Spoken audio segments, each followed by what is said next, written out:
Turn up the POS dial. It's time for some shitty games. Alright, so I've made reference to this title for a while, and now that we have access to the Elgato capture device, we can begin reviewing games from Generations 6 and 7. Look forward to more reviews in that department. When I bought this game, and I can't remember why I did, I thought it looked cool and would play nice. And I'm going to get a lot of shit for this review, because it's an Enix game. That's right, it was made by Enix before they became Square Enix. I picked it up one afternoon and quickly put it away after trying to play it. Suffice to say, my opinion really hasn't changed much on this game since the early 2000s. I still think it's a piece of shit, but this game far outweighs other turds I've covered. In its own way, the game does provide some amusement from the cheesy acting and the combat, but they could have went about this in a much better way, as we'll see. The story of the game is very basic. You're part of a self-defense force of some committee or something with a giant-ass robot called a Mega Knight. In Godzilla-like fashion, various monsters attack the city, and it's your job to dispatch them. It's a lot like staring at a blank wall. You'll see a texture, but really there isn't a lot of depth.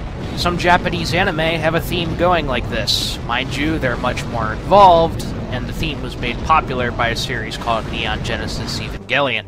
A big problem with this game is the controls. Why'd they have to pick the shoulder buttons to move the legs, huh? Why can't we just have the D-pad or the analog sticks to move and use the 4 shape buttons for the attacks? Doesn't make any sense to me at all. To move, you press L1 and the R1 buttons one after the other, and pressing L or the R shoulder buttons together turn you in the respective direction. I think there could have been a better way to do this. Seriously, why do I need to have different types of punches? I'd rather just have button combinations for the more powerful punches. I do like that you have ordnance options, however, but they're very limited and it's extremely easy to miss.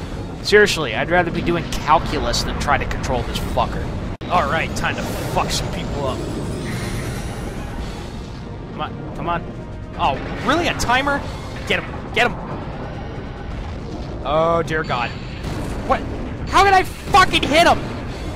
It's not gonna do anything. Ow! Ow!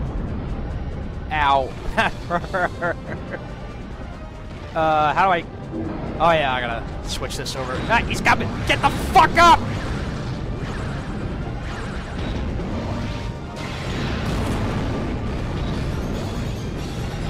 Alright, I think I'm lined up.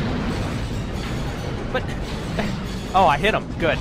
I bitch slapped his ass. Yeah, you get down there. There's depth perception issues.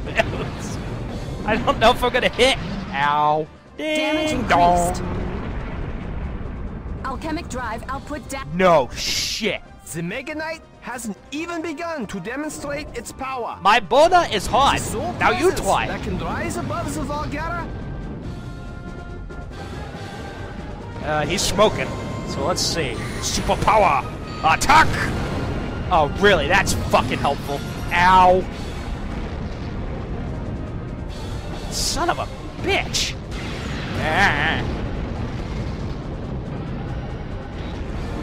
These goddamn controls. Get over there. Punch him. What was that? I can't even fucking hit him.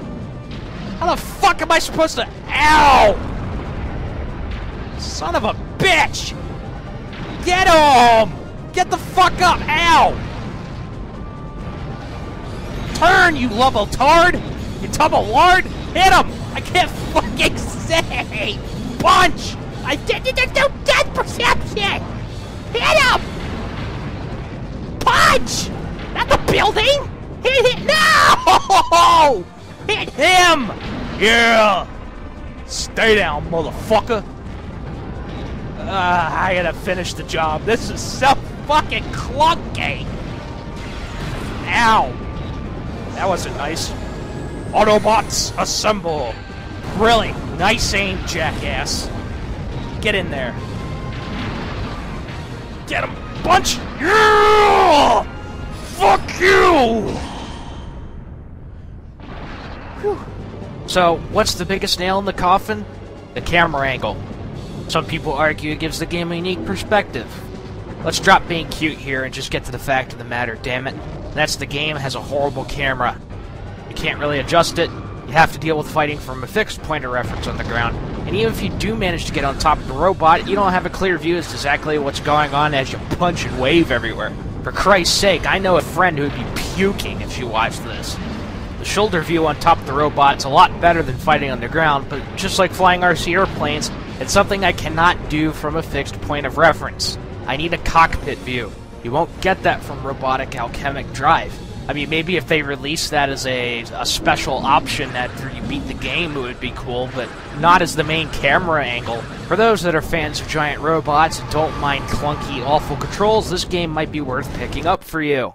Probably the best thing Rad has going for it is the dialogue. I've probably said the word cheesy a couple of times now, but it just can't be overstated. And you know what? It's pretty fucking amusing. For an early PlayStation 2 game, the graphics are alright, but in all honesty, the special effects are cheesy and atrocious. Buildings splinter, not fall down or disintegrate. It needs to be forgiven in the graphics department, but let it be known that this game, in my opinion, has not aged well at all. The voice acting is absolutely atrocious. It's hilarious and cheesy at the same time. English can be funny if done properly. In this case, it highlights the lower production value that this game has. It might have been cool to have this perspective stuff as an unlockable extra, like I said, but it makes the game difficult to play and a novelty at best. With bad controls, poor camera angles, no concrete depth to the story, cheesy music and low production quality, I'm talking about a lower than a good B-movie production quality, I really can't recommend this game to anybody. Sorry, fans. I'm not as angry with it as I should be, possibly because there's some humor to this game that makes it unique from other titles. And now I'm a pretty patient guy, but I guess it takes a unique individual to get behind this game and say that it's actually halfway decent. I have no idea why this game commands such a value of $32, and I am considering selling my loose copy simply because I just don't enjoy it. I gave this game a 55 out of 100 back in the day, and reviewed it to a 59.5 out of 100, so let's just make the final score for this game of 57.3. Go play Zone of the Enders or Omega Boost or something. Arriving on track 1 is a local train bound for East Senjo. Please stand back.